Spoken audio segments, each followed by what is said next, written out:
Hello? Hey, Ma. Michael? Is it really you? Sure it is, Ma. Who else? Oh, it's a dream to hear your voice, sweetheart. Yours too. Sounds like Home? home. My sweet boy is back home. I am. Okay, so don't be angry, but I have to tell you something. I got back yesterday. I'm in New York, Ma. I am far too happy to know anger in this moment. I swear I would have called sooner. It's just, I got caught up is all. It's no excuse, but... Sweetie, I am not the least bit concerned about that. I assure you. I'm just so glad you are back. There's something else. Something about yesterday. Something wonderful about yesterday, Ma. I don't know what it was, but shortly after I hit land, I missed the ocean something awful. So I figured on a quick adventure. I hopped on one of those neat underground trains they got here, and I rode it all the way down to Coney Island. Coney Island? That is an adventure.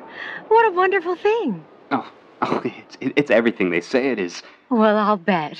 Roaring roller coasters, cotton candy in every color you can imagine, hot dogs that snap like firecrackers when you bite them. I just got lost in it. Walked for hours, took in every sight, every sound. But just as the sun was beginning to set and the crowds were beginning to clear, I heard this music spilling out from a bar, and I saw her, awash in gold, covered in sand, dancing alone on the boardwalk. And in that magical early evening light, I swore I was in a movie, Ma. Oh. It was like I was Monty Clift or something. It felt like more than life somehow. Sweetie. She looked up at me and smiled, and I knew. I just knew, Ma, she was the one. And I knew in her smile that she saw the same in me. Oh, dear. My baby has gone and found himself love. There's something else. Pardon me? She's a mermaid, Ma. Ma? Did you say a mermaid? A Coney Island mermaid, to be precise. And by any estimation, Ma, a Coney Island mermaid is the best kind of mermaid. Michael, well, I'm not sure I follow. Truest and bluest daughter of the sea. Oh, Ma, she is a peach. A peach? As sweet as they come. Michael. Yeah, and she's right here. There? Yep, right here. I'll put her on. Honey. Wait. You could say hi. Michael, I'm not sure this is the right... Oh, come on, Ma. You're gonna love her. 1 second. Hey, darling, come here. Say hi to Ma. Ma, meet Charlie. Charlie, meet Ma. Hello? Hello? Oh, dear. Mrs. Donahue! I'm pleased as punch. It's ever so nice to speak to you.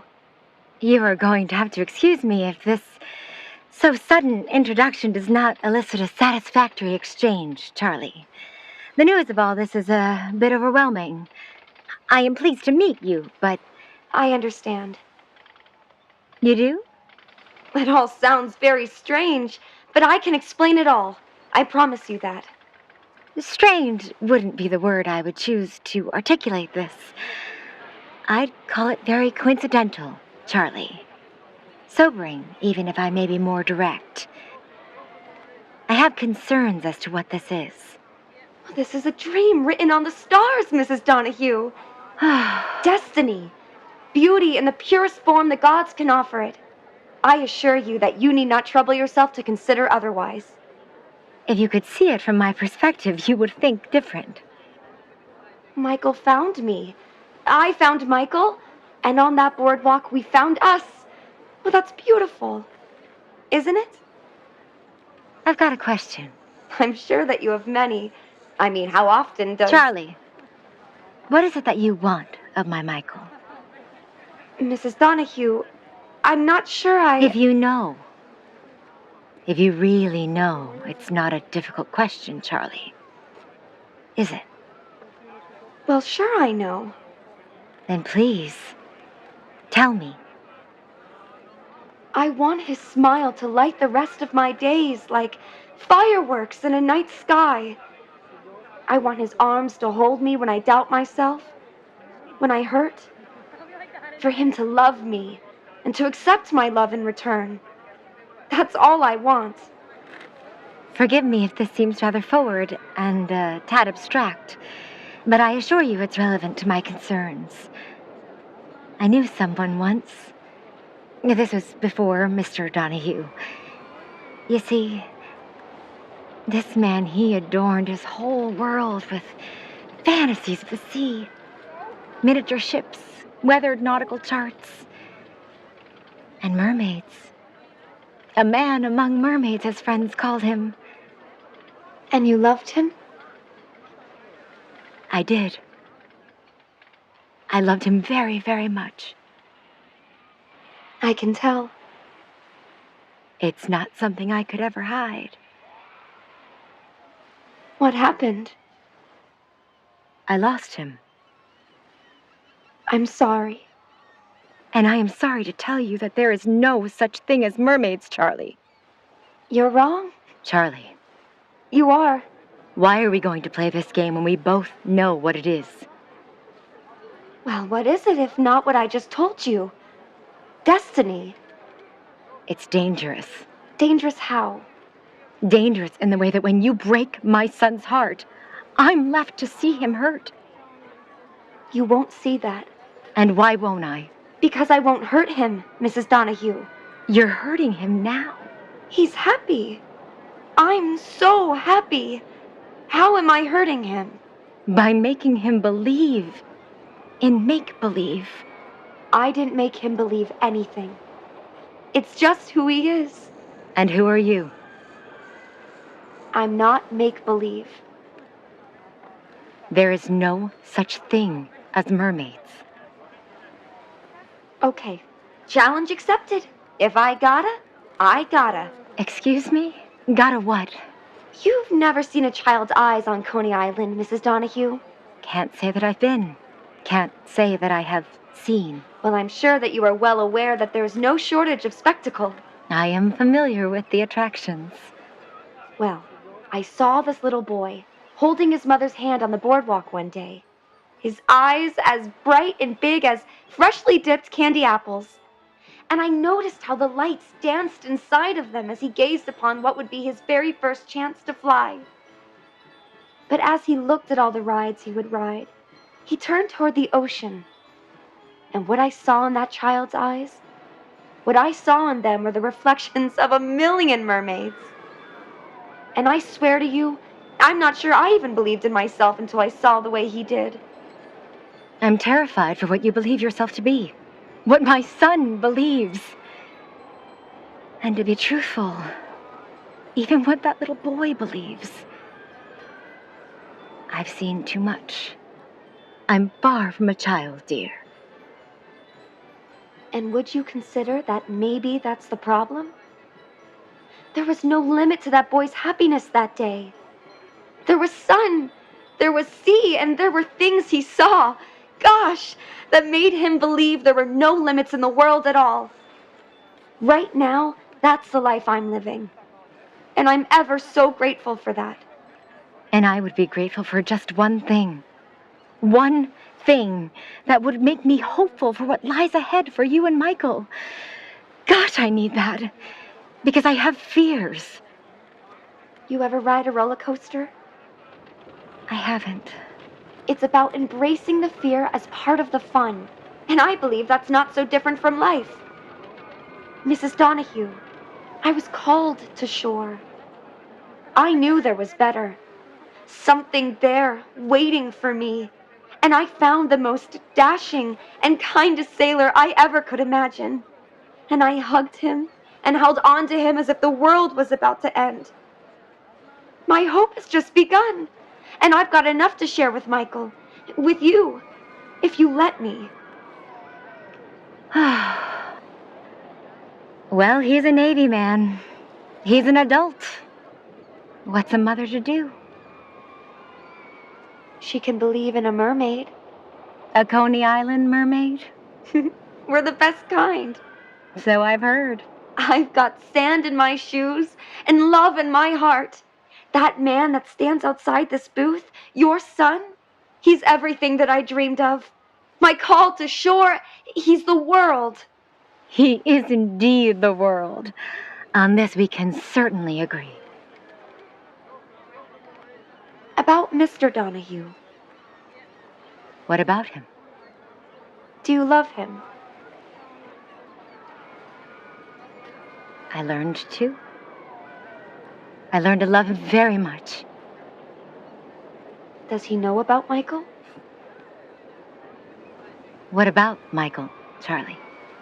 Michael believed me to be a mermaid without a shred of hesitation. From what you said, sounds like a sort of faith and wonder he may have gotten from a father that loved the sea.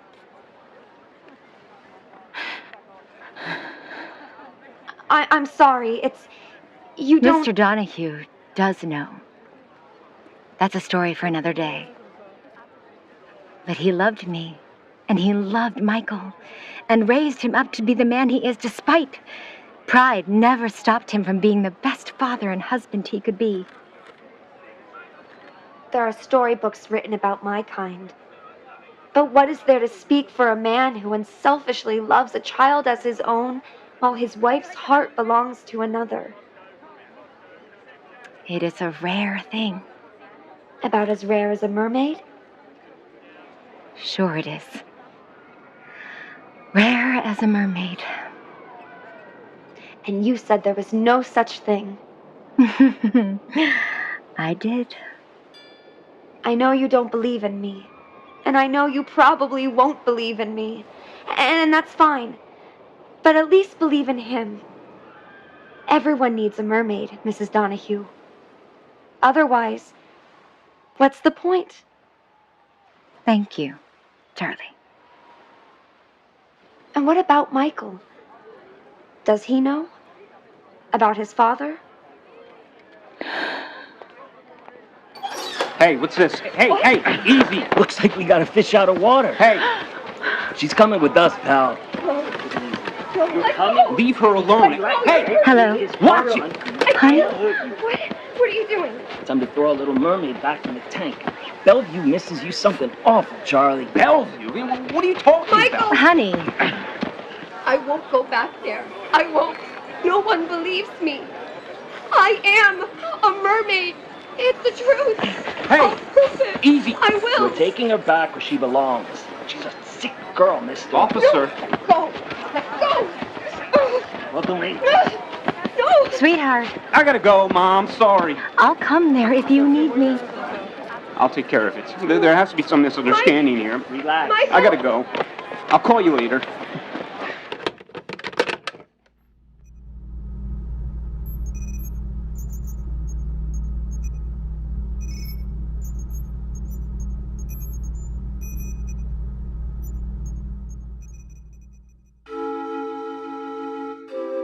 The fisherman sleeps, the children are sleepy, and the wanderers are drunk on something much more to the point than dreams.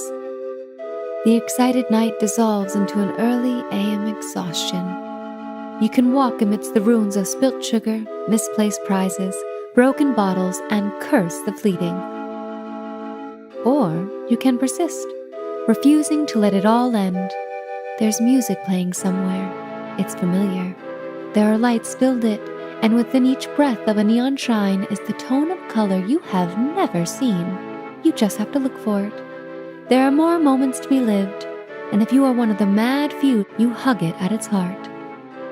Each turn and creak, a beat. You hear it, you head for it. Atop of a wheel called wonder, you find yourself baptized in a bath of nostalgia and salt air. 15 stories up, you can picture it all. Just how it played out over the day, embraced by the arms of a soft summer sky. The players, the play, the spectacle. What was, what will be, but most importantly, what is. And what is that view, that glorious view.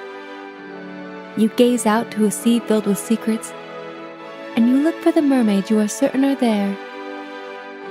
And you will be damned if you will let anyone ever tell you there is no such thing. And with that, you are off the hook, ladies and listeners. Tomorrow is this gal's day off, and I am feeling duly inspired. Think I will make my way down to the beach. Got a brand new cherry one-piece which should pair nicely with the 2 p.m. sun. I know a handsome sword swallower that works the boardwalk beat. He's always game to sharing some little necks and a little necking. There truly is nothing like summer in the city. This is your operator, disconnecting. Good night. Thank you for listening. This has been a Toll Switch Studios original podcast production. No Such Thing as Mermaids stars Whitney Hudson as the operator, Sammy Smedley as Charlie, Janine Bartel as Ma, Davey Raffelli as Michael, and Brian Riley as the man from Bellevue. This episode was written, directed, and produced by Thomas Justino, executive produced by Mike Harry, and edited by Tony Nigro. Mixed by Michael Kier, and original music composed, arranged, and produced by Ananth Sundara. And I'm Noah Vanderveer Harris. If you're enjoying listening to the Toll Switch podcast, please follow us, drop us a review, and spread the word so we can connect with others as we have connected to you. This is Toll Switch Studios, signing off.